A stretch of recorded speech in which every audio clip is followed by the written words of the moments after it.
from by leaving a comment below. If you enjoy this video, don't forget to like and subscribe. Have a wonderful day. Enjoy the story, everyone. This is unacceptable.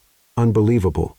Incompetence squared. Alexander's voice echoed through the conference room like a storm. 15 scientists.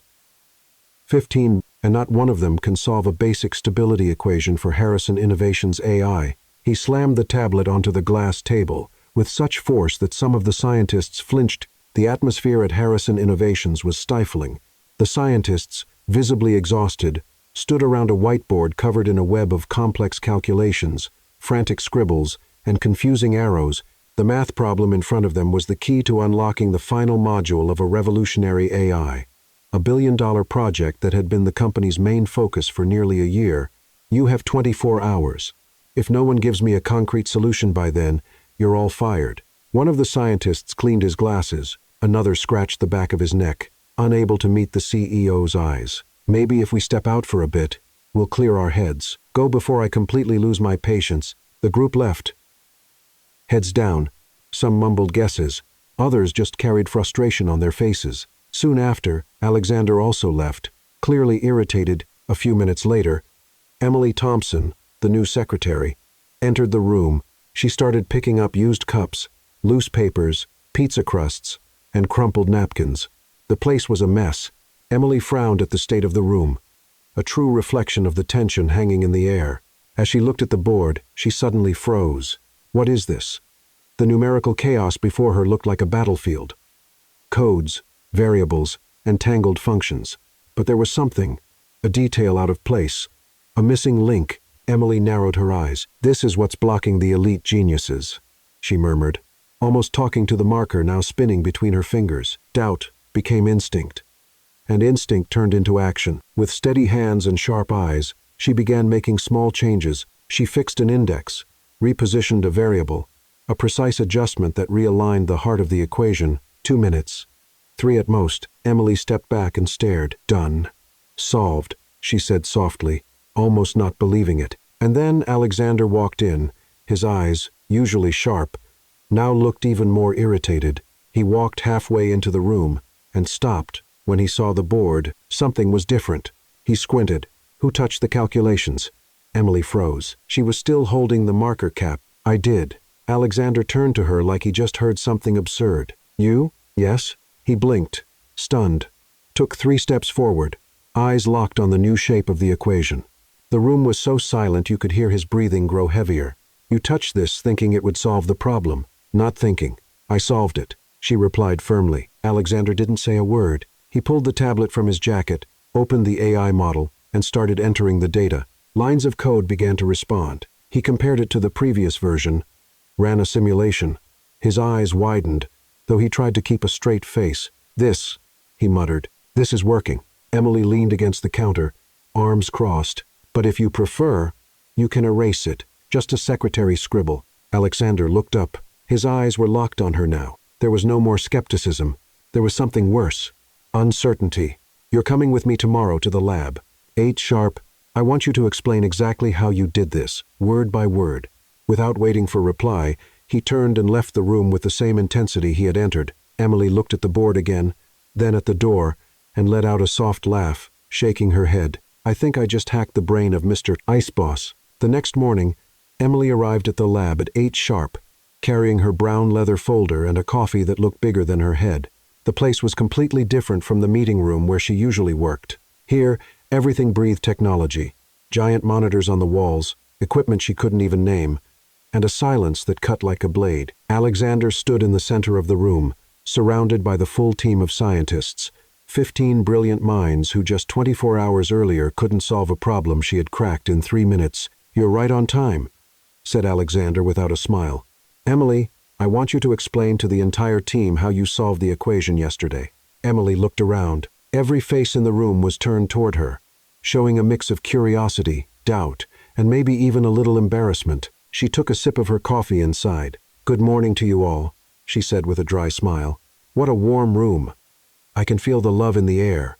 Dr. Harrison, the technical director, cleared his throat. Miss Thompson, Mr. Alexander told us you made some changes to the equation. We'd like to understand your thought process. Emily set her folder down on a nearby table and turned toward the whiteboard, which was still just the way she had left it. My process. She chuckled softly. You really want to know? We do, Alexander said, arms crossed. All right, Emily pointed to the board. You were trying to force open a locked door when the key was already in the lock. One of the younger scientists, Michael, frowned. What do you mean? Look, Emily grabbed a marker and circled a specific part of the equation. You were so focused on making things complicated that you forgot the basics. This variable was in the wrong place. All it needed was to be moved. Just moved? Doctor, Harrison looked doubtful. That doesn't make sense. We've run that setup dozens of times. Yeah. Emily shrugged. But you ran it wrong. The room went silent. Alexander stepped forward. Explain more. Emily sighed and put her hands on her hips. Imagine trying to open a can of food with a hammer. Technically, it might work, but there's a thing called a can opener. You were hammering away when you could have just opened it. Laura, one of the senior scientists, crossed her arms. That's a very simplified way of explaining a complex issue. Sometimes the simplest answers are the ones that work, Emily replied, taking another sip of coffee. But if you'd rather keep hammering, I'll go back to my desk and let you all play with your numbers. Alexander watched her closely, her every move, her every word. Something about her annoyed him and fascinated him at the same time. Dr. Harrison, he said, eyes still on Emily. Check her math again. The technical director sighed, went to the computer, entered the data, ran the simulations, checked them 3 times. When he turned back, his face looked different. The math is correct. Not just correct, it's elegant. Emily smiled and gave a small bow. Thank you, doctor. I'll be adding that to my resume. Elegant with equations. Alexander felt a mix of irritation and curiosity growing in his chest. How could a secretary solve in minutes what a whole team of geniuses couldn't crack in weeks? All right, he said, voice calm. You'll join the project. I'll what? Emily almost choked on her coffee. Temporarily as an observation assistant. The room filled with whispers. Emily looked around, realizing she wasn't the only one surprised. Observation assistant, she repeated. So, I sit here and watch you work. It means you'll attend meetings and give input when needed. Alexander answered, the company needs to understand how your mind works. Emily laughed. My mind works like anyone else's. You guys are just overcomplicating things. Dr. Harrison stepped forward. Miss Thompson, do you have a background in math, engineering, computer science? I have a high school diploma and 2 years of business school, she replied. Without a hint of shame, I dropped out to work. The silence returned. Emily felt everyone, staring at her like she was some rare creature. Look, she said, placing her coffee on the table. I'll join the project, but I have a few conditions. Alexander raised an eyebrow. Conditions? First, I keep wearing my usual clothes. I'm not pretending to be a scientist in a lab coat. Second, I stick to my regular hours as a secretary. This project is extra. Third, if anyone here treats me like I'm dumb just because I don't have a PhD, I'll walk right back to my desk and leave you with your elegant equations. The room fell completely silent. Emily crossed her arms and waited. Alexander studied her face for a few seconds. There was determination there and a confidence he hadn't expected. I accept your terms, he finally said. Doctor, Harrison looked like he was about to protest, but Alexander stopped him with just a look. Starting now, Miss Thompson will attend all project meetings. I want daily reports on her progress. Emily grabbed her folder and gave a playful smile. Great. Since we're teammates now, can I offer a suggestion? Go ahead. Have you ever tried just taking a deep breath and not overthinking everything? Sometimes the answer is right under your nose. With that, she left the room, leaving behind a group of puzzled scientists and a CEO who couldn't decide if he was annoyed or impressed. Doctor, Harrison walked up to Alexander. Are you sure about this, boss? She's different. Alexander kept looking at the door where Emily had just exited. That's exactly why she's here, Harrison. Sometimes different is what we need. He turned to the team. Meeting at 2. I want everyone ready, and I want Miss Thompson at the table. As the team began to leave, Alexander stayed behind, staring at the board where Emily had made her elegant changes. For the first time in years, he felt genuinely curious about someone, and that bothered him more than he wanted to admit. 3 weeks later, Emily had already become a regular presence at the Harrison Innovations meetings. She always sat in the same chair at the corner of the table with her notepad and a pen she liked to spin between her fingers when she was thinking. What started as a temporary experiment was turning into something no one expected. She was actually making a difference. The problem's in the learning interface, Dr. Harrison explained, pointing to a set of charts on the screen. The AI can't process conflicting data without getting stuck in a loop. The whole team stared at the numbers, frowning. 15 minutes of technical discussion had led nowhere. Emily stopped spinning her pen and raised her hand. "Can I ask a silly question?" Alexander, leaning against the wall, motioned for her to go ahead. "Why don't you just teach the AI to say I don't know?" Silence. "What do you mean?" Laura asked. "Well," Emily leaned forward, "when a kid doesn't know something, they say I don't know, and ask someone. They don't freeze. Why can't the machine do the same?" Dr. Harrison blinked a few times. "Are you suggesting we create a declared uncertainty protocol?" "I'm suggesting you stop trying to make the machine smarter than humans and let it be honest about what it can't do." Michael, the youngest scientist on the team, slapped the table. "That's brilliant. Simple, but brilliant." Emily smiled. "Thanks. Can I go back to spinning my pen now?" Low chuckles echoed around the room. Alexander watched from his corner, trying to figure out how she made it all seem so easy, and how she could make the team laugh, even during tense discussions. In the weeks that followed, that pattern repeated itself. Emily kept finding simple solutions to complex problems, always with a touch of humor that lightened the atmosphere. And Alexander, without realizing it, started noticing details he shouldn't, like how she bit her lower lip when she was focused, how her eyes lit up when she had an idea, how she didn't flinch when he stared at her, instead meeting his gaze with a half-smile that somehow made him feel both irritated and intrigued. "Mr. Alexander?" Dr. Harrison brought him back to reality. "What do you think of Emily's suggestion about the adaptive protocol?" Alexander blinked and looked at Emily, who was staring at him with one eyebrow raised. "Sorry, could you repeat that?" I said. Emily spoke slowly, like explaining to a child, that maybe we should test the new protocol in a controlled environment before rolling it out to the main system. "But it looks like you were thinking about something more important." I was paying attention. "Sure you were. I bet you can repeat everything I said in the last 5 minutes. Alexander stared at her, annoyed with himself for being distracted. "Go ahead and implement the protocol in the test environment." Next topic. Emily smiled and went back to spinning her pen, clearly pleased she'd caught him off guard. Things came to a head on Friday when Dr. Harrison announced there would be a team dinner at an upscale restaurant in downtown Boston. "It's to celebrate the project's progress," he explained. "Everyone's invited. Dress code formal." Emily looked at her plain blouse and black pants. "Formal. Formal. Or formal for someone on a secretary's salary." "Formal.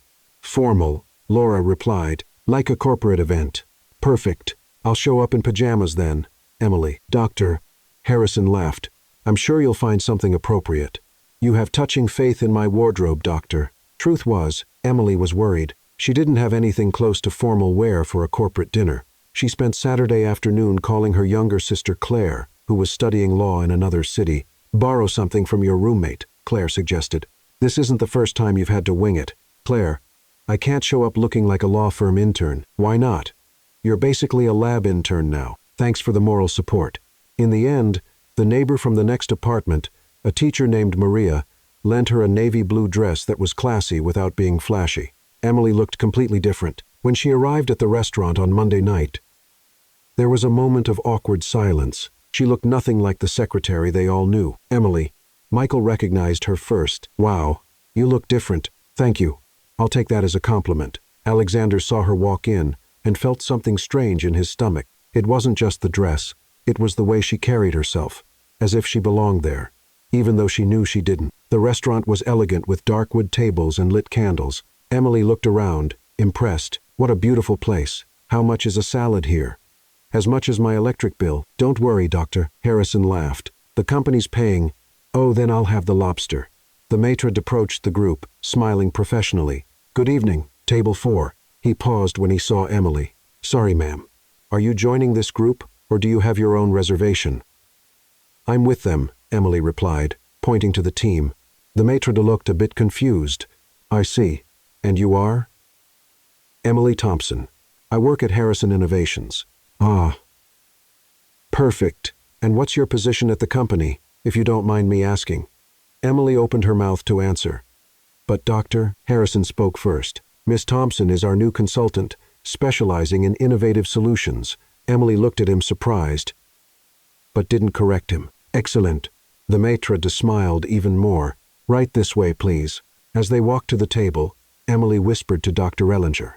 Harrison, specialized consultant. Really? I thought it sounded better than secretary who solves problems doctors can't. You're right, much classier. During dinner, the confusion only grew. The waiter treated Emily with extra care. Assuming she was an important executive, other restaurant guests glanced at their table, clearly curious about the mysterious woman dining with the Harrison Innovations team.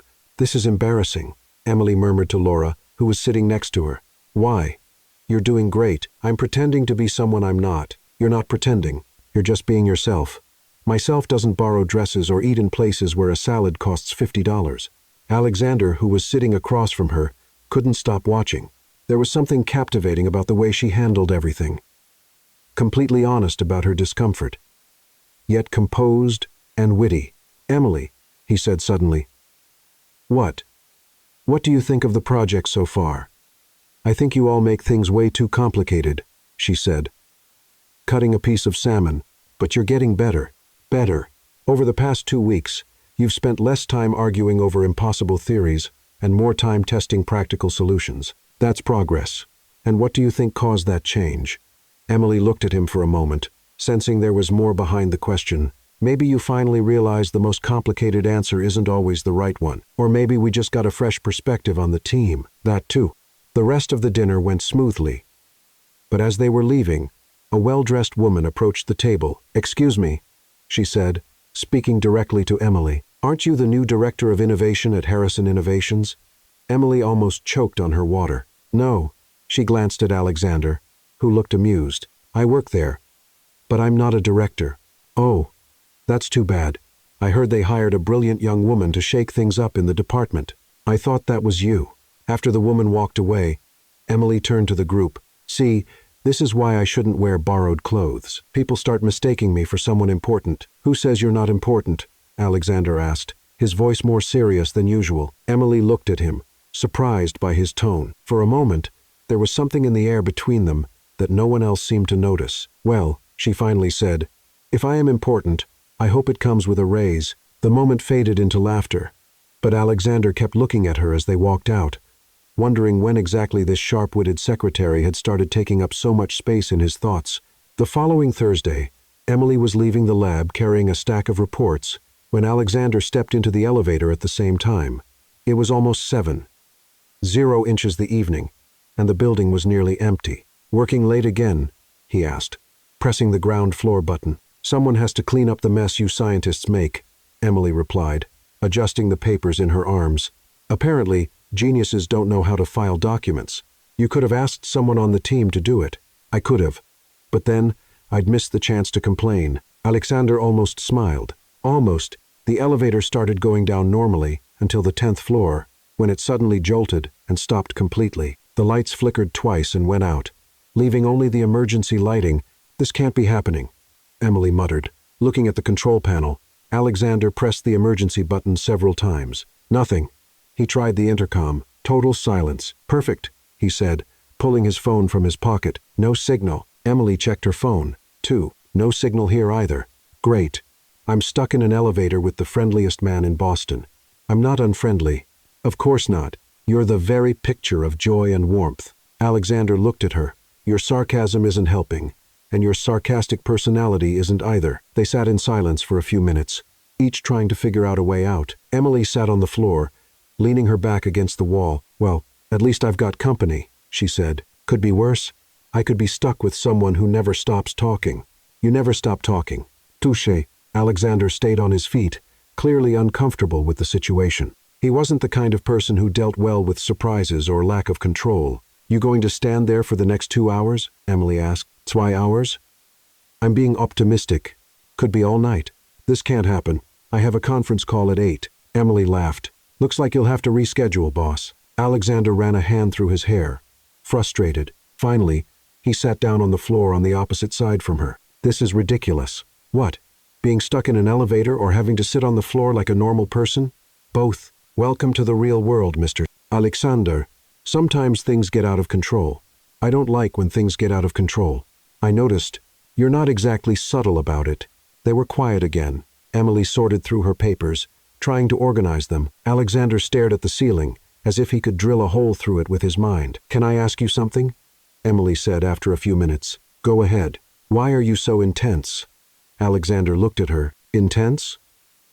"You know, always serious, always in control, always looking like you're calculating your next move. Don't you ever relax?" "I do relax. When? In your sleep. I relax when necessary." Emily laughed. "That's not relaxing. That's scheduling relaxation time. And what's wrong with that?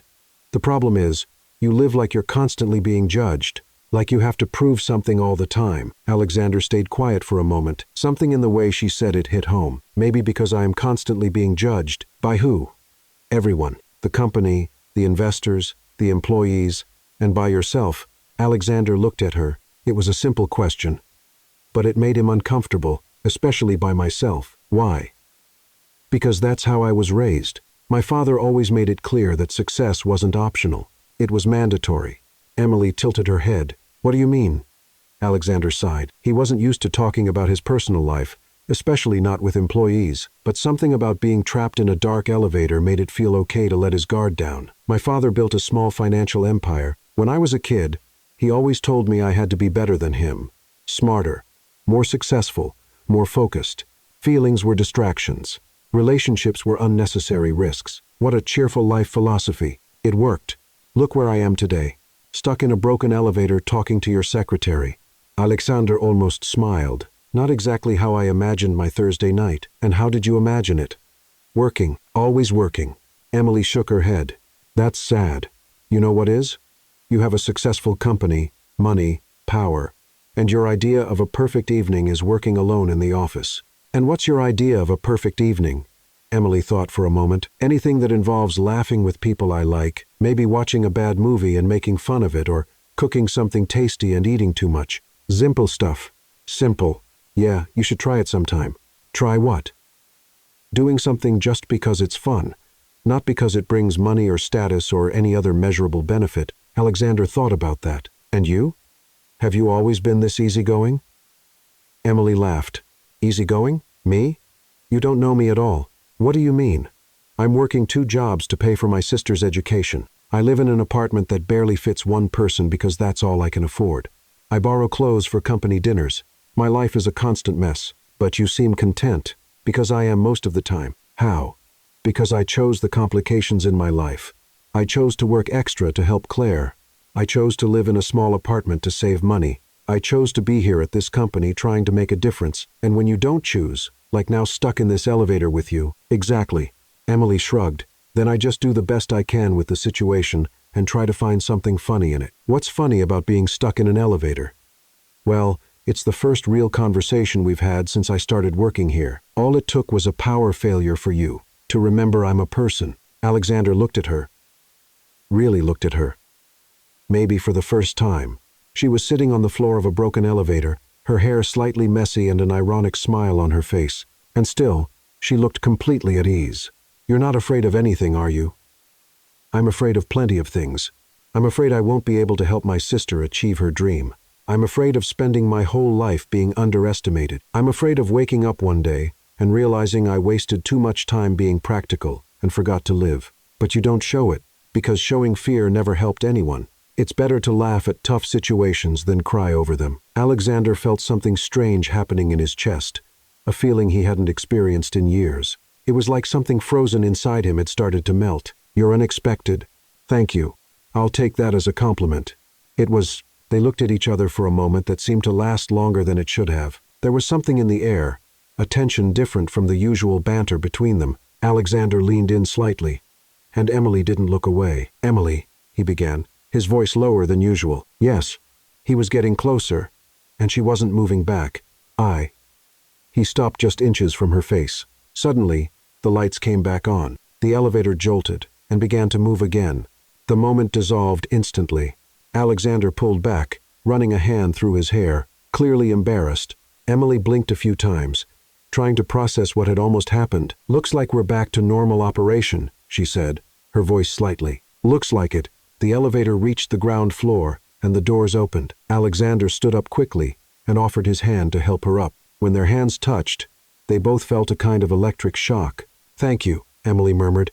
"You're welcome." They stepped out of the elevator in silence. In the lobby, they stopped and looked at each other, not quite sure what to say. "Well," Emily finally said, "that was an interesting experience." "It was. See you tomorrow then." "See you tomorrow." Emily started walking toward the exit, but then stopped and turned around. "Alexander, about what you said about your father and about success. You know you don't have to prove anything to anyone, right?"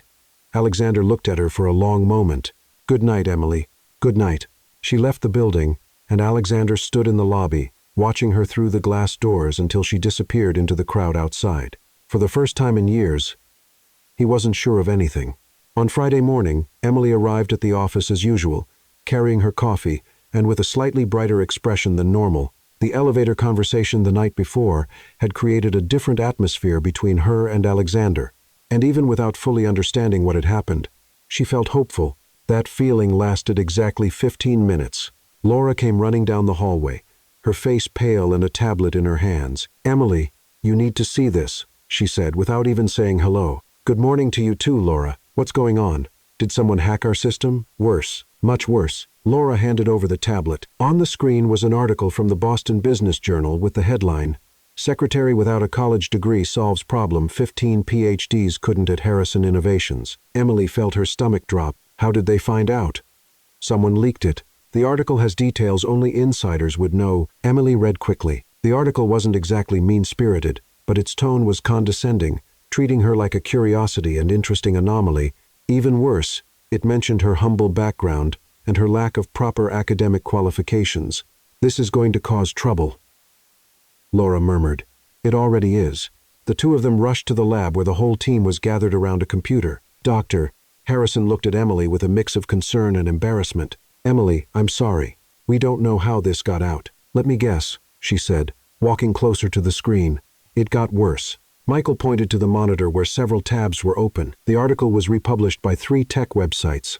And well, social media exploded. Emily looked at the comments and felt like she'd been punched in the stomach. Most of them were harsh and full of prejudice. "This is the quality of experts at Harrison Innovations now. A janitor solving AI problems.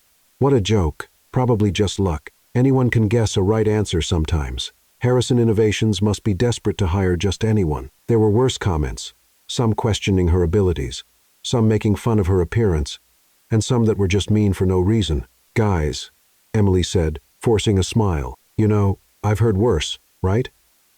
I'm not going to fall apart because of some online comments."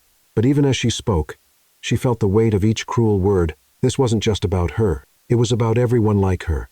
People without fancy degrees, but with something valuable to offer. Alexander walked into the lab at that moment, clearly angry. "Can someone explain to me how confidential company info ended up in a news article?" "Boss," Dr. Harrison began, "we're trying to find out. I don't want excuses. I want solutions." He looked at Emily. "I'm sorry about this. I'll sue the paper if I have to." "You're not suing anyone," Emily said, surprising everyone. "What do you mean? They didn't publish anything false. I really am a secretary without a college degree. I really did solve a problem the PhDs couldn't. Those are facts. But the tone of the article, the tone is their problem, not ours. And suing will just bring more attention to the story." Alexander stared at her, clearly frustrated that she wouldn't let him fix the situation. "Emily, this will blow over. In a week, no one will even remember." "Oh, they'll remember," she replied. "But that's not the issue." "Then what is?" Emily looked around the room at all the faces watching her with a mix of pity and discomfort. "The problem is that you're all looking at me like I'm a victim who needs protecting. Like I can't handle this on my own." "That's not true," Laura said. "It is. You feel sorry for me. Poor little secretary getting bullied by the internet." Alexander stepped forward. "Emily, it's normal for us to care. You're part of the team." "Am I?" She looked him straight in the eye. "Because yesterday, you all treated me like a fun little mystery, and today, like a child who needs shielding. That's not fair, isn't it? Then why is everyone walking on eggshells around me? Why isn't anyone joking around like usual? Why do you think I can't handle a little criticism?" The room was heavy with silence. Emily was right, and everyone knew it. "Look," she went on, her voice calmer now, "I appreciate the concern. I really do. But I don't need you to defend me. I need you to see me as an equal. Alexander frowned. That's how I see you. No, Alexander. You see me as a puzzle to figure out. An interesting case to solve. But not as a colleague. That's not. Yes, it is. And you know how I can tell? Because if it were Dr. Harrison being attacked online, you wouldn't be offering to sue the paper. You just tell him to ignore it and move on. Alexander opened his mouth to object, then closed it again. She was right. So, what do you want me to do? He asked. I want you to stop trying to rescue me and start treating me like someone who can rescue herself. The tension in the room was thick. Michael cleared his throat. Emily, maybe we should hold a team meeting to talk about how to handle this. No, she said, grabbing her bag. You hold the meeting. I'm going home now. Doctor, Harrison asked, but we have the presentation on Monday. You'll have to do it without me. Alexander stepped forward, alarmed. Emily, you can't just walk out. Yes, I can and I will. I need a few days to think. Think about what? About whether it's worth continuing to be treated like a circus act instead of a professional. No one's treating you like that. Emily let out a laugh that there was no humor in it. Alexander, this morning, 3 people stopped me in the hallway to ask if I was okay after the article. Like I'm some fragile figurine who could break at any moment. Last night in the elevator, you spoke to me like I was a person. Today, you're treating me like some noble cause. That's not what Yes, it is, and I'm tired of it. Emily walked toward the door, but stopped before leaving. You know what's funny? The comments online didn't hurt as much as the way you're all reacting. At least the internet trolls are honest about not taking me seriously. With that, she walked out, leaving behind an awkward silence. Alexander stood still for a few seconds trying to process what had just happened. Then he ran after her. Emily, wait. She was in the elevator pressing the close button repeatedly. Emily, what do you want, Alexander? You're right about everything. The elevator door started to close. I know I am, she said. That's why I'm leaving. Alexander put his hand in the door to stop it from closing. For how long? I don't know. Maybe for good. You can't. I can, and I will. She gently removed his hand from the door and pressed the button again. Emily, we need you. You need my insights, not me. Those are 2 different things. They're not. Yes, they are, and until you understand the difference, it's better I stay away. The doors closed, leaving Alexander alone in the hallway. In the days that followed, Emily's absence was felt by the entire team, not just because her contributions were missed, but because the atmosphere in the lab had completely changed. Meetings were more tense, solutions less creative, and there was a general feeling that something important was missing. Alexander tried calling her twice, but she didn't answer. Dr. Harrison suggested sending flowers, but Alexander knew that would only make things worse. On Tuesday, Laura found him looking out the window toward the parking lot. She's not back yet. No. Are you going after her? Alexander sighed. She made it pretty clear she doesn't want to be treated like someone who needs saving. But you miss her. It wasn't a question. Laura had noticed how distracted Alexander had been, how he looked at Emily's empty chair during meetings, how his expression had become even darker than usual. Everyone misses her, he replied. But his voice wasn't convincing. Alexander, can I be honest? Go ahead. You don't miss her as a colleague. You miss her, as Alexander kept staring out the window without answering. But Laura was right, and he knew it.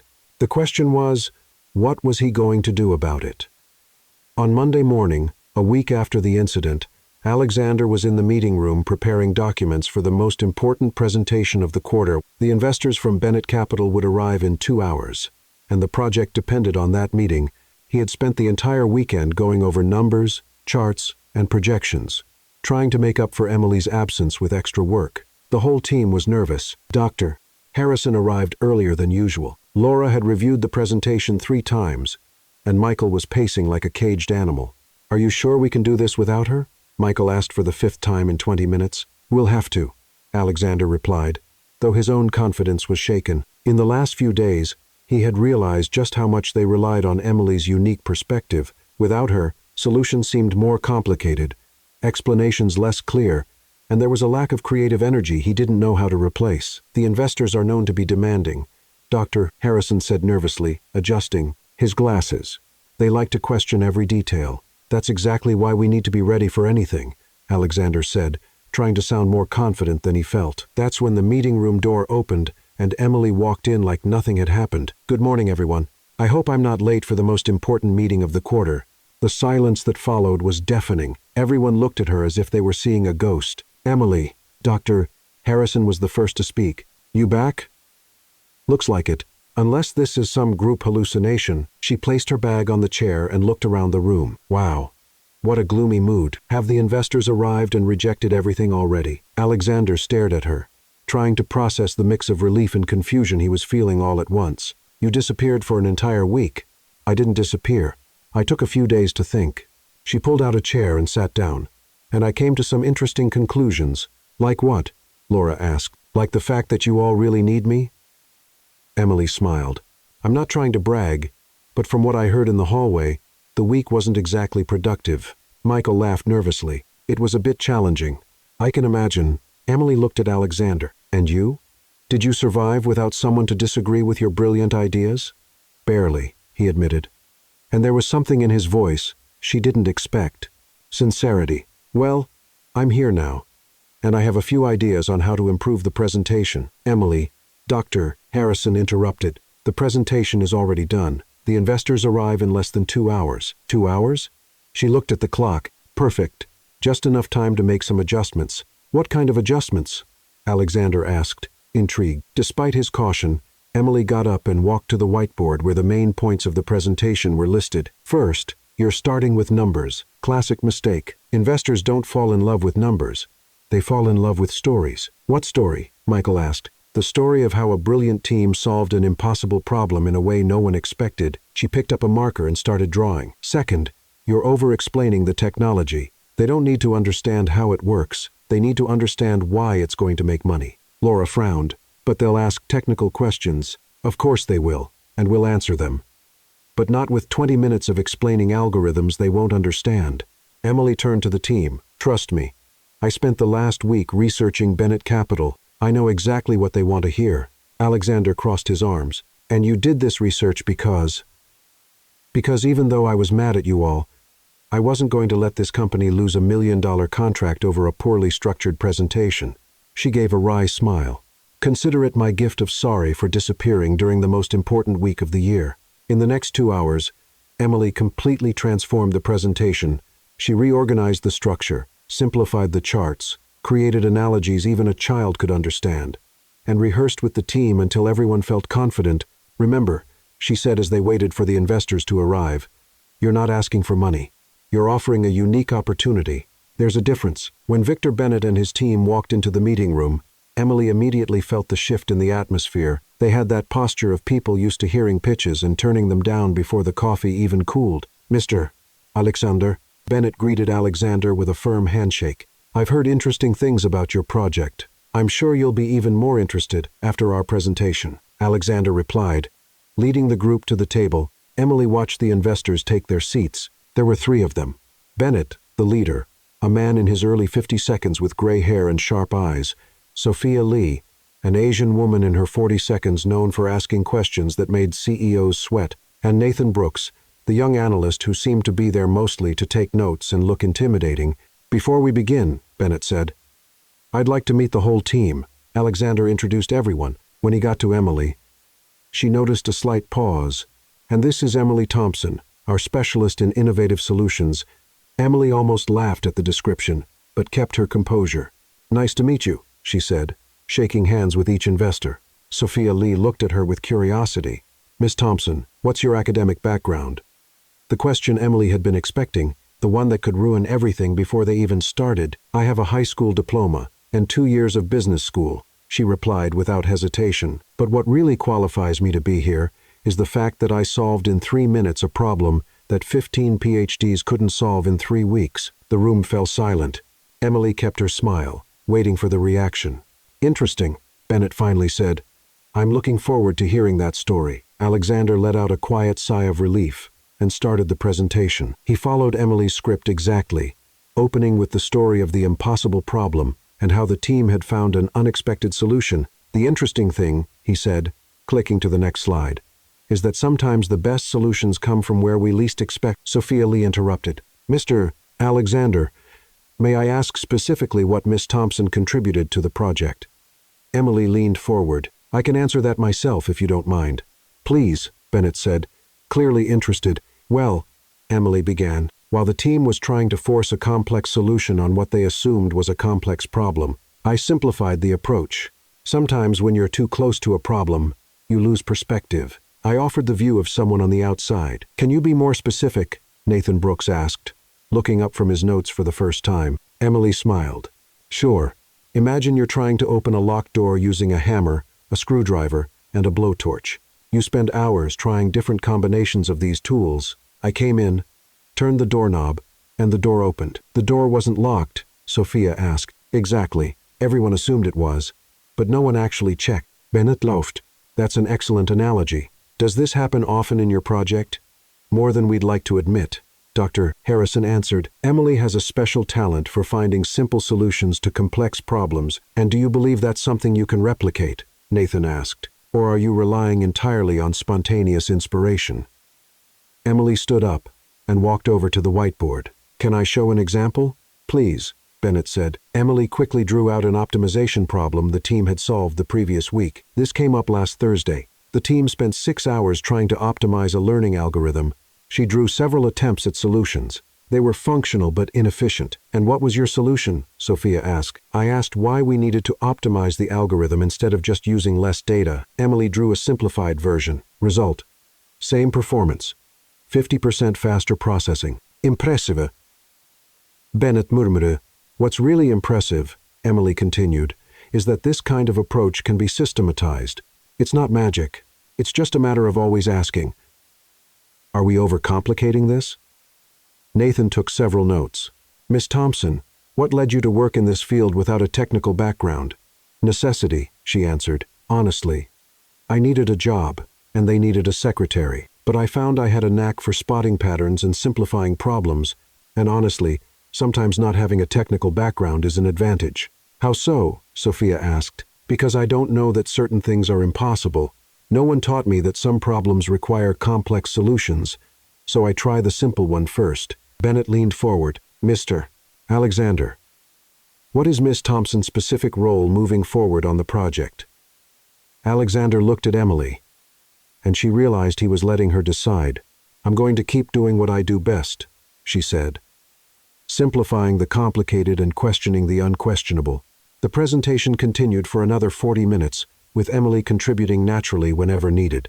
She answered questions with honesty and humor, created analogies that made complex ideas easy to understand, and showed an intuitive grasp of the business that impressed even the team. When it ended, Bennett and his team stepped out to deliberate. The wait was tense, but Emily seemed calm. How are you so relaxed? Michael asked.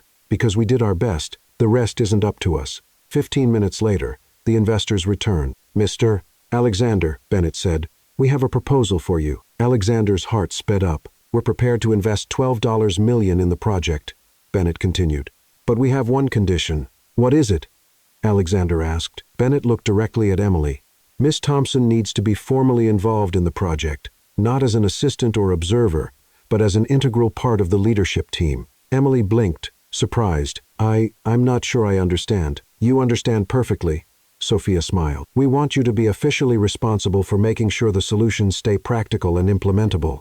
A role we might call Director of Strategic Simplification. Emily looked at Alexander, who seemed just as surprised as she was. This is unexpected, she said. Miss Thompson, Bennett said, in 30 years of investing in tech, I've rarely seen anyone with your ability to turn complexity into clarity. That's worth a lot. Emily laughed. Well, when you put it that way, I accept.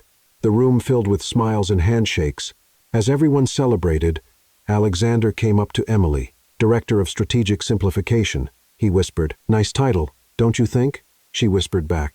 And apparently it comes with a substantial raise. Emily, about last week, Lothar, Alexander. Right now, let's celebrate the fact that a secretary without a college degree just brought $12 million into your company. She stepped away to accept congratulations from the team, leaving Alexander alone with his thoughts and a growing feeling that his life had just completely changed. The celebration started spontaneously in the lab. Dr. Harrison had bought cheap champagne from the store on the corner. Laura brought cupcakes from the cafe, and Michael pulled together a playlist on the computer. It wasn't exactly a glamorous party, but there was a contagious energy in the air. A toast. Dr. Harrison raised a plastic cup filled with champagne. To our new director of strategic simplification, and to the $12 million, Michael added, and to proof that diplomas aren't everything. Laura laughed. Emily raised her own cup, feeling strangely emotional. A toast to all of you, for letting me be myself, even when myself is a little crazy. A little, Alexander said from his corner, and everyone laughed. The improvised party lasted about an hour. Gradually, people began to leave. Dr. Harrison had dinner plans with his wife. Laura had to pick up her son from school, and Michael had a guitar class at 7. You two staying to lock up? Dr. Harrison asked Alexander and Emily. Sure, Alexander replied. We'll just finish tidying up a few things. Perfect. And Emily, congratulations again. You deserve every bit of this new position. When the last person left, Emily and Alexander were alone in the lab. Music still played softly, and plastic cups were scattered on the tables. Emily began cleaning up the mess, humming along to the music. You don't have to do that, Alexander said. The cleaning crew comes in an hour. Old habits, she replied, stacking the cups. Besides, I'm not used to this whole director thing yet. Might take a while, Emily. Yes. About what you said last week. You were right. Emily stopped picking up cups and looked at him. About which part? I said a lot of true things that day. About me not seeing you as an equal. Oh, that. She went back to tidying up. Well, to be fair, you've improved quite a bit. You're the one who made me better. That wasn't me. You chose to improve. That's different. Alexander stepped closer to her, picking up some cups to help. Why did you come back?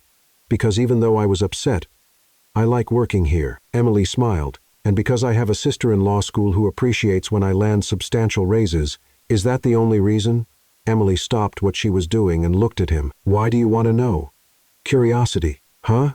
She leaned against the table, arms crossed.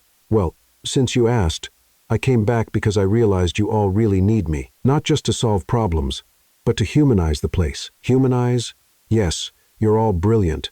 But sometimes you forget that you're building technology for regular people. People who don't have PhDs and don't speak in algorithms over breakfast. And you remind us of that. Someone has to do that job. Alexander laughed, and Emily noticed it was a real laugh, not the polite half-smile he usually gave. What? She asked. You closed a $12 million deal today, got promoted to a position that didn't even exist yesterday, and you're here picking up plastic cups like nothing changed. Because nothing has changed. Alexander, I'm still the same person, just with a fancier title. That's not true. Why not? You proved today that you can accomplish anything you want. You could work anywhere, negotiate any salary. He paused. You could leave at any time. Emily tilted her head, studying his expression. Does that worry you? Should it worry me? You tell me, I asked first. Alexander ran his hand through his hair, a gesture Emily had learned to recognize as a sign he was uncomfortable. Yes, it worries me. Why? Because...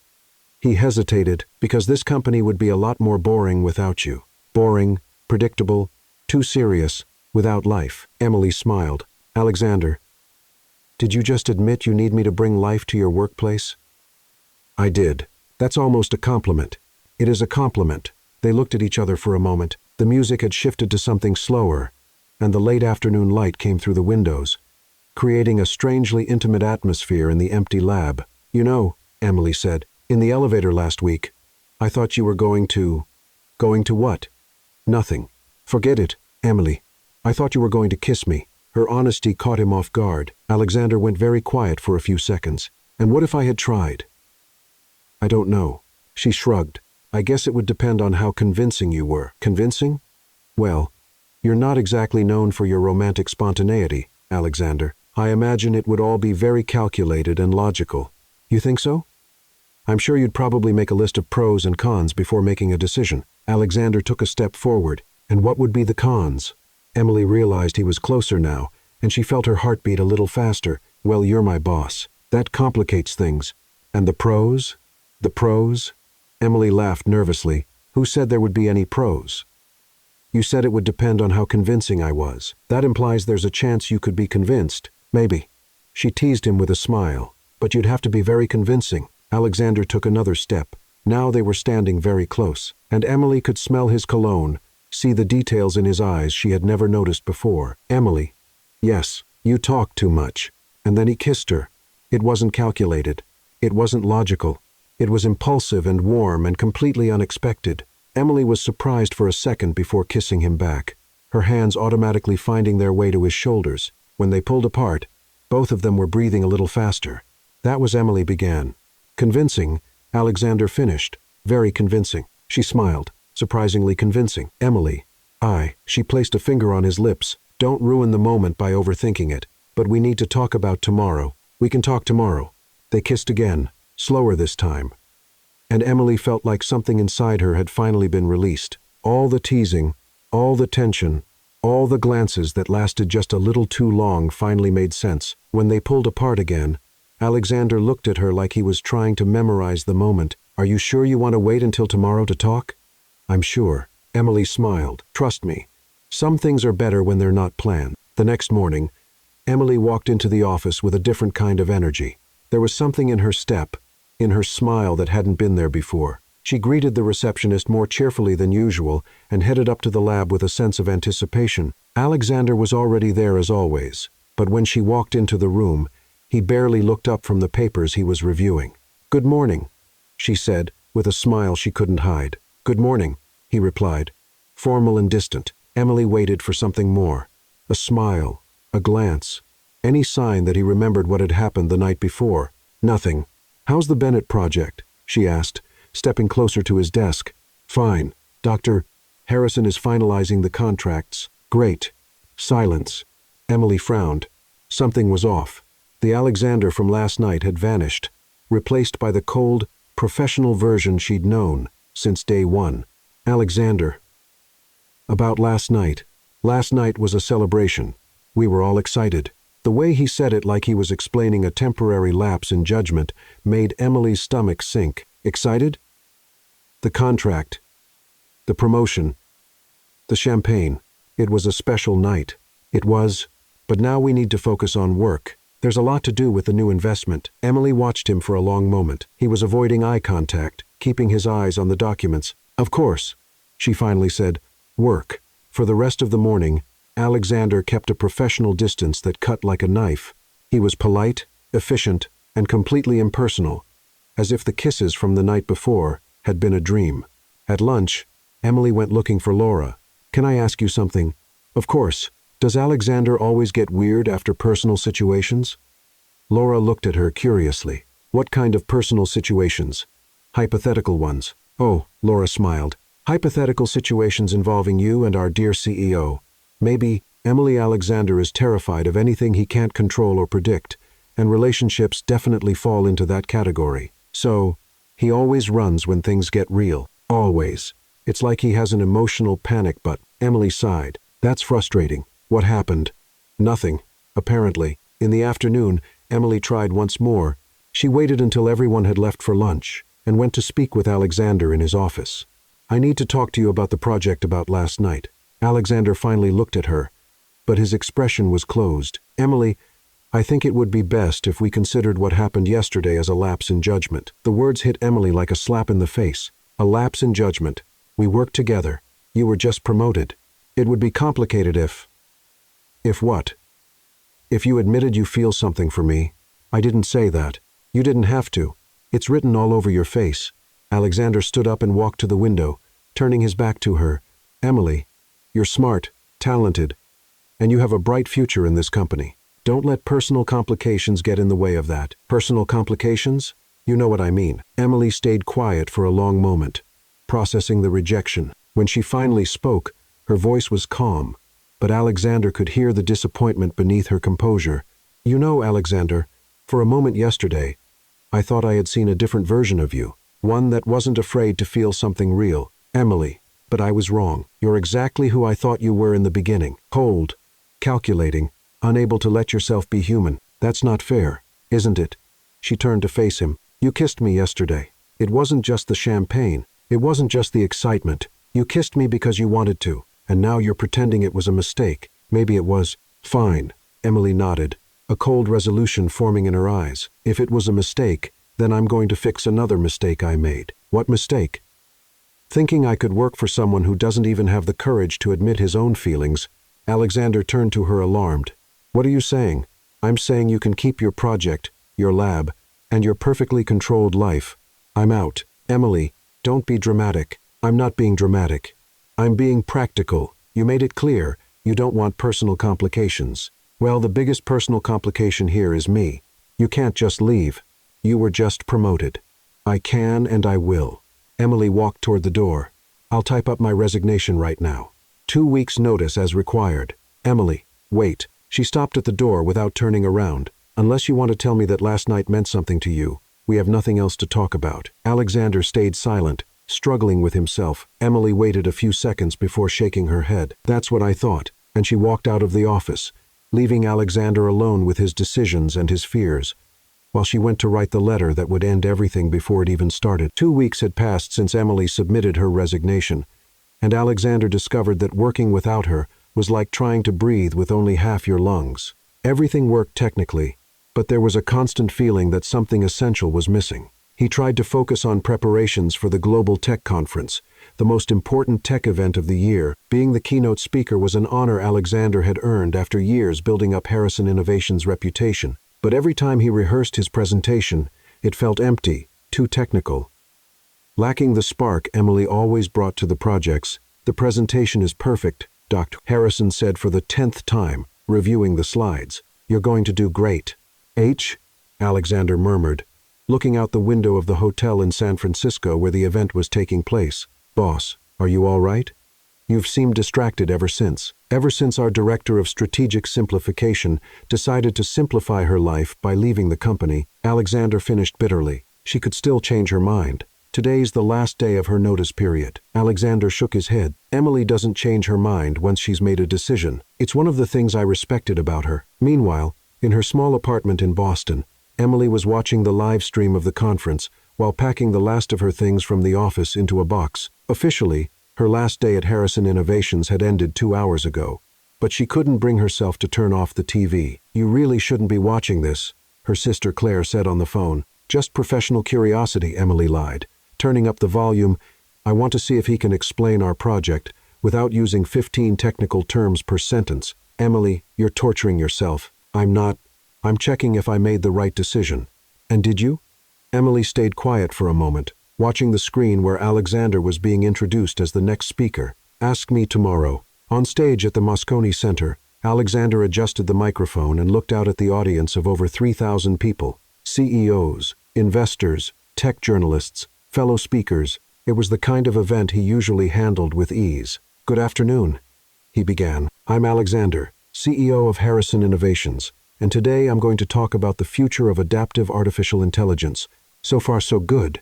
Alexander clicked to the first slide and continued. Our company has developed a revolutionary protocol that allows AI to process conflicting data without entering processing loops. He stopped. The words felt too technical, empty. He could see some faces in the audience, starting to show that glazed expression Emily always said people made when they didn't understand what he was talking about. This protocol uses supervised learning algorithms that Alexander froze completely. He stood still on stage, looking out at an audience of 3,000 people, unable to remember what came next. Back at the apartment, Emily sat up on the couch. Oh no, he froze. Who froze? Claire asked. Alexander? He's doing that thing he always does when he tries to explain technology without using simple examples. He sounds like a tech manual. Emily could see the exact moment Alexander realized he had completely lost his train of thought. He looked at his notes, then at the audience, then at the slides, clearly searching for a way to get back on track. Sorry, he said into the microphone. Let me start over. But when he tried again, the words came out even more technical, even more complicated. It was as if the more nervous he got, the more he hid behind terminology only experts would understand. Emily couldn't watch any longer. She hung up the phone with Claire, grabbed her car keys, and rushed out the door. 40 minutes later, she was sneaking in through the back of the Moscone Center. As a former Harrison Innovations employee who had helped prepare the presentation, she managed to convince security to let her through. On stage, Alexander was clearly struggling. His presentation had turned into a series of complex graphs and explanations that even he didn't seem to believe in anymore. The adaptive processing module implements machine learning protocols using convolutional neural networks. 2. Emily appeared quietly at the side of the stage. Alexander saw her, and for a moment, he looked even more lost. She gestured for him to keep talking and walked over silently. When she got to his side, she whispered in his ear, Stop trying to sound smart and start sounding human. Remember our conversation about the AI that learns to say I don't know? Alexander looked at her surprised, but something changed in his expression. Relief. Recognition. You know, he said to the audience, smiling for the first time since he stepped on stage, my former director of strategic simplification always told me I made things too complicated. Soft laughter echoed through the audience. So, let me explain our project in a simpler way. He looked at Emily, who gave him an encouraging nod. Imagine you're trying to teach a very smart child how to make decisions. The problem is, that child always wants to be absolutely sure before doing anything. The audience was paying attention now. Our solution was to teach the child to say, I don't know, when they're unsure, and to ask for help instead of freezing up. Emily smiled and started to walk off the stage, but Alexander continued.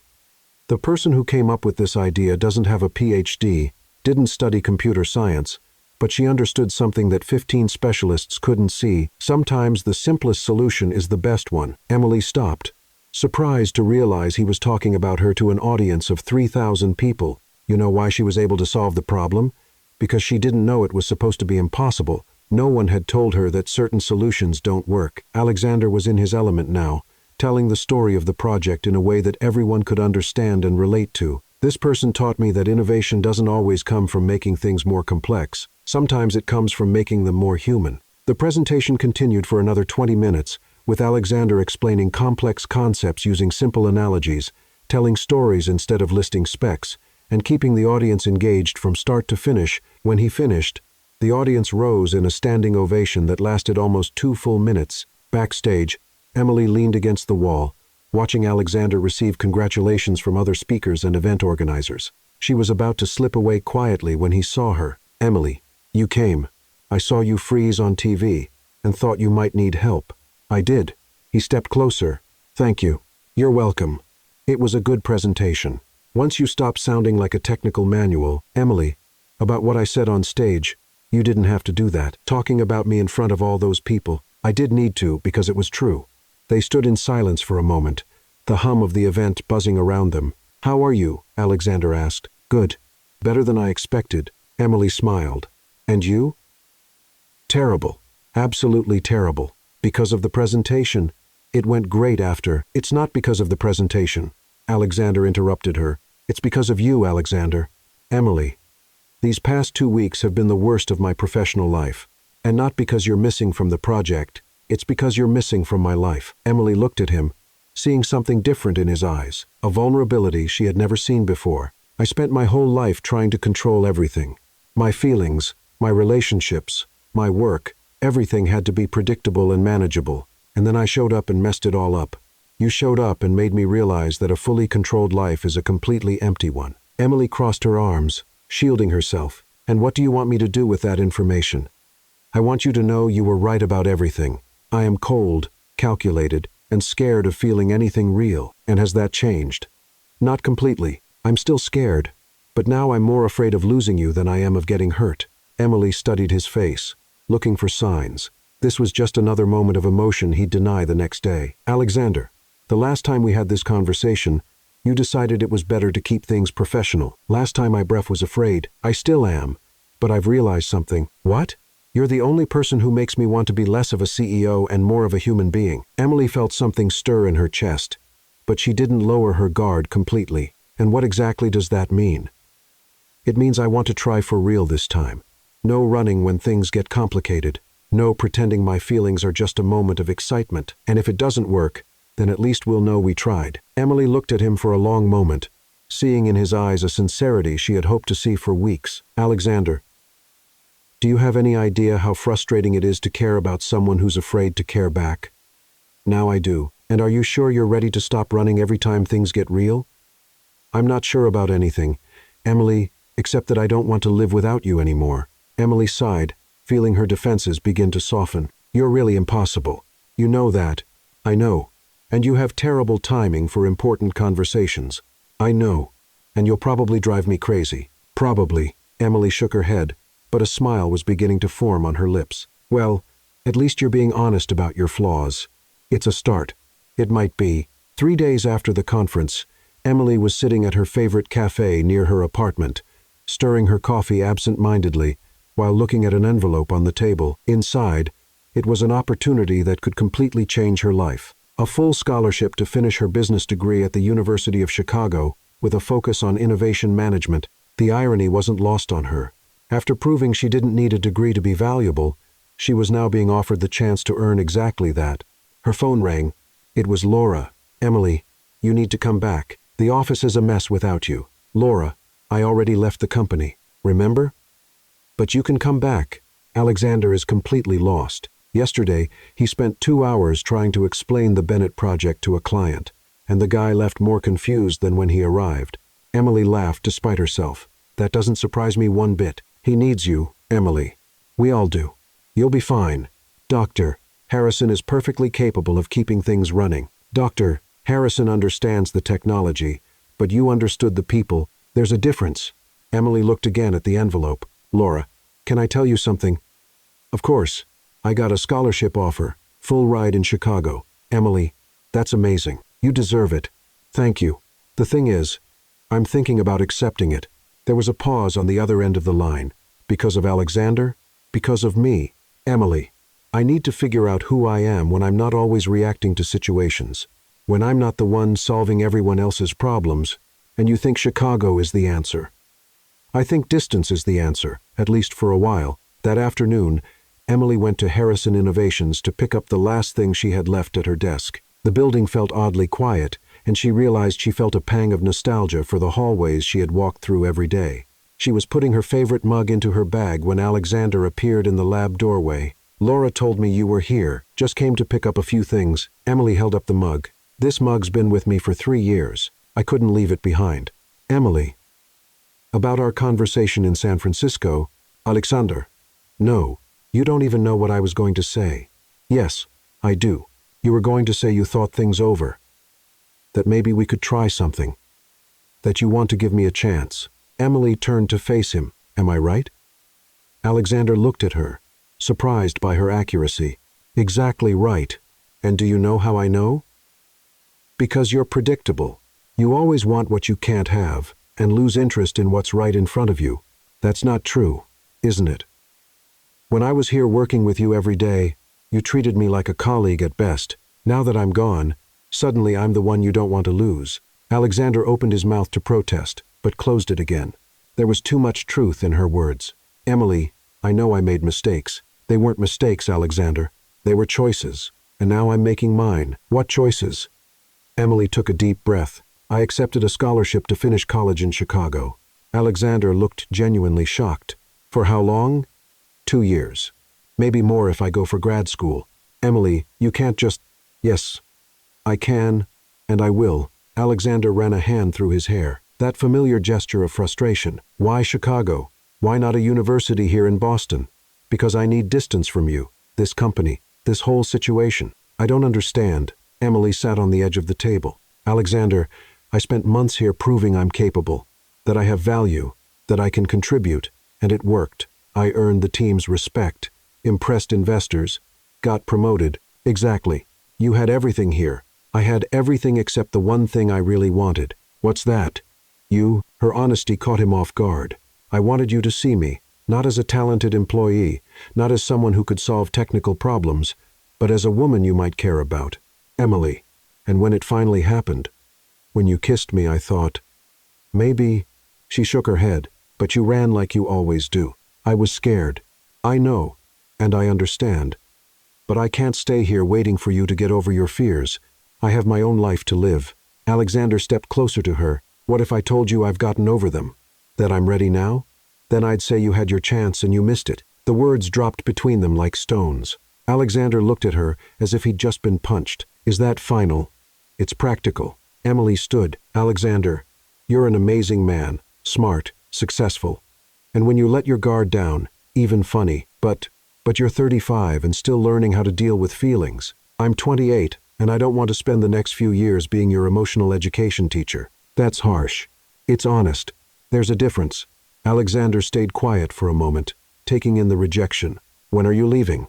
"Next week." "So soon?" "Classes start in the fall semester. I need to settle in, find an apartment, things like that." "Emily Alexander." "Stop. She put a hand on his arm. Don't make this harder than it already is. Are you sure?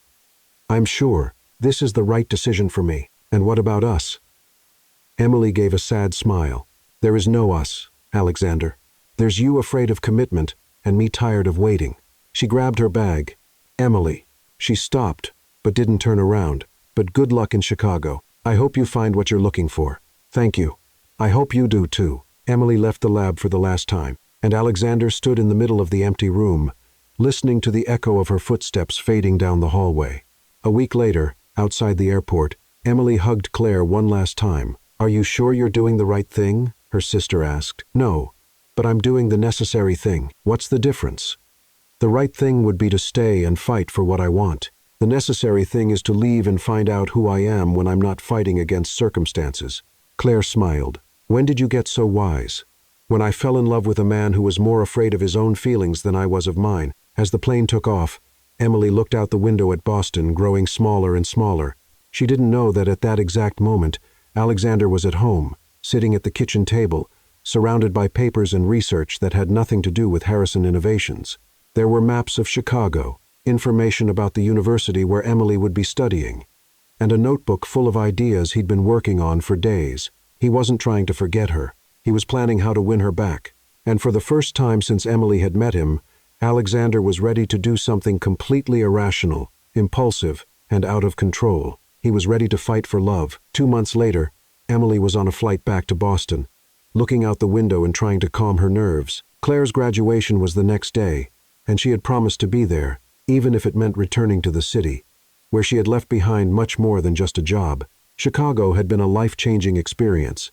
The classes were challenging, the professors demanding, and she was discovering parts of herself she'd never explored before. But on quiet nights in the dorm, when the noise of the big city finally faded, she found herself thinking about Alexander more often than she cared to admit. It's just a weekend, she muttered to herself as the plane landed. Graduation, party, then back to Chicago. Claire was waiting for her at the airport with a bright smile and a hug that lasted almost a full minute. I can't believe you're here, Claire said, grabbing one of the suitcases. How's Chicago? How are the classes? Did you meet anyone interesting? Slow down. Future lawyer. One question at a time. Sorry, I'm just so excited and nervous, and excited to be nervous. Emily laughed. What do you mean nervous? You passed your finals with excellent grades. It's not about the grades, it's because, well, you'll see. There was something in Claire's tone that made Emily curious. But before she could ask more, they were already in the car on the way to the hotel. The next day, Emily arrived at Claire's university campus wearing a navy blue dress she had bought especially for the occasion. The ceremony was outdoors on the main lawn, and hundreds of people were settling into perfectly arranged rows of chairs. Where are you going to sit? Claire asked, clearly nervous. In the family section, I guess. Why are you acting so strange? I'm not strange. I'm anticipating things. What things? You'll find out. Emily frowned. But before she could press further, Claire ran off to join the other graduates. The ceremony went on as usual for the first 40 minutes. The dean gave an inspiring speech about the future. A few professors spoke about academic excellence, and Emily was beginning to relax until she heard something that made her freeze in her seat. And now, the announcer said, we have a special presentation from a guest who traveled from Boston especially for this ceremony. Emily's stomach dropped when she saw a familiar figure walking up to the stage. Alexander, wearing a dark suit and holding a microphone, stopped at the center of the stage and looked directly at her in the audience. Good afternoon, he said, his voice echoing through the sound system. My name is Alexander, and I'm here today to do something I should have done 2 months ago. Emily felt her cheeks flush as she realized everyone around her was now staring. There's someone in this audience, Alexander continued, who changed my life in a way I never thought possible. Oh my God, Emily whispered, sinking into her seat. This person started working at my company as a secretary, and I, being the brilliant man that I am, spent weeks treating her like she was invisible. Soft laughter spread through the audience, until one day she solved a problem that 15 PhD scientists couldn't solve in 3 minutes. Emily covered her face with her hands, and then I thought, interesting, maybe I should pay attention to her. More laughter. The problem was, the more I paid attention, the more I realized she wasn't just smart. She was funny. She was brave. She was honest in a way that cut through all the walls I'd spent years building around myself. Emily looked around and noticed Claire sitting in the front row of graduates, smiling like she knew exactly what was happening. And then, Alexander went on, I did what any mature and emotionally balanced man would do in that situation. I panicked. The audience laughed louder now. When she told me she felt something for me, I pretended it was just work stress. When we kissed, I acted like it was a mistake. And when she decided to leave the company and go to Chicago, I pretended I didn't care. Alexander paused, searching for Emily's face in the crowd. Emily Thompson, are you out there? Reluctantly, Emily waved, feeling like the entire university was now staring only at her. Perfect, because I need to say a few things to you, and apparently I'm completely unable to do that in private, without panicking all over again. Alexander. No, Emily murmured, but her voice was lost in the hum of the curious audience. First, you were right about everything. I'm cold, calculating, and terrified of feeling anything real. Second, you're the most amazing person I've ever met, and I was a fool to let you go. Third, I've spent the last 2 months researching you. Chicago, your university, and how a tech company CEO could move to the Midwest without completely ruining his career. Emily's eyes widened. And fourth, Emily Thompson. You were just the secretary. But secretly, you stole my heart. The crowd let out a collective awe. Emily didn't know whether to laugh or cry. So, Alexander continued, stepping down from the stage and walking toward the section where she was sitting. I have a question for you. Alexander. No, Emily Thompson. He stopped right in front of her, still holding the microphone. Will you marry me? The silence that followed was deafening. Emily looked at Alexander, then at the hundreds of people waiting for her answer, then at Claire, who was clearly trying not to laugh. You're crazy, she finally said, completely. Alexander admitted, crazy about you. You can't just show up at my sister's graduation and propose to me. Apparently, I can because I just did. And what if I say no? Then I'll take the rejection and go back to Boston, knowing I at least tried to do the right thing. Emily studied him for a long moment. There was something different about him. The stiffness was gone, replaced by a vulnerability she had never seen before. Alexander, do you have any idea how embarrassing this is? I do, but you always told me to stop hiding behind professionalism. So, I decided to be completely, publicly, embarrassingly honest about how I feel. And how do you feel? That you're the best thing that's ever happened to me. And I was a coward for not having the courage to fight for you before. Emily looked around at all the people waiting for her response, then back at Alexander. This is without a doubt the most ridiculous marriage proposal in history. I know. And you really flew all the way here just for this. I did. And if you say yes, I'm ready to move to Chicago to be close to you while you finish school. You'd do that? I'd do anything for you, Emily. I should have realized that a long time ago. Emily stayed silent for a few more seconds, feeling the weight of hundreds of eyes on her. Finally, she stood up. Alexander, she said loud enough for everyone to hear. This is the craziest, most impulsive, most completely irrational thing anyone has ever done for me. Is that a yes? Emily smiled, feeling tears begin to form in her eyes. It's a yes, but with one condition. What is it? You take care of all the paperwork today, because after that performance, you're going to have a lot to explain. The crowd burst into applause and cheers. Alexander dropped the microphone, picked Emily up in his arms, and spun her around as she laughed and cried at the same time. When he set her down, she looked into his eyes and saw for the first time the man who had fallen in love with her without being afraid to admit it. You're really impossible, she whispered. I know, he whispered back, but now I'm your impossible. And then he kissed her right there in the middle of the graduation ceremony as hundreds of people clapped, and Claire screamed with joy from the front row. 6 months later, in the garden of the Boston Harbor Hotel, Emily was in the bridal suite, trying not to laugh, while Claire adjusted her veil for the 10th time. Stop moving, Claire complained. You're worse than a kid. I can't help it. Every time I think about marrying the man who once told me feelings were unnecessary complications, I have to laugh. He's changed. I know. That's why it's funny. Laura came into the room carrying a bouquet of white and blue flowers. How's our bride doing? Nervous? Claire answered for Emily. I'm not nervous, Emily protested. I'm just anticipating the moment when Alexander realizes he married someone who's going to completely reorganize his life. Poor guy. Laura laughed. Does he have any idea what he's getting into? Not the slightest. But it's too late to back out now. Outside in the garden decorated with golden lights and wild flowers, Alexander was adjusting his tie for the 20th time while Dr. Harrison tried to calm him down. Boss, are you okay? I'm great. Why wouldn't I be? It's only the most important day of my life. Nothing to be nervous about. You're sweating. I'm not sweating. I'm lightly perspiring due to the weather conditions. Michael walked over laughing. Alexander, you look like you're about to pass out. I'm not going to pass out. I'm a successful executive. Successful executives don't faint at weddings, nor do they repeat the same sentence 3 times in a row, Dr. Harrison added. The music started, and the guests took their seats arranged in a semicircle around the makeshift altar. There were about 80 people, an interesting mix of folks from Harrison Innovations, Emily's friends, family from both sides, and a few longtime clients who had become close over the years.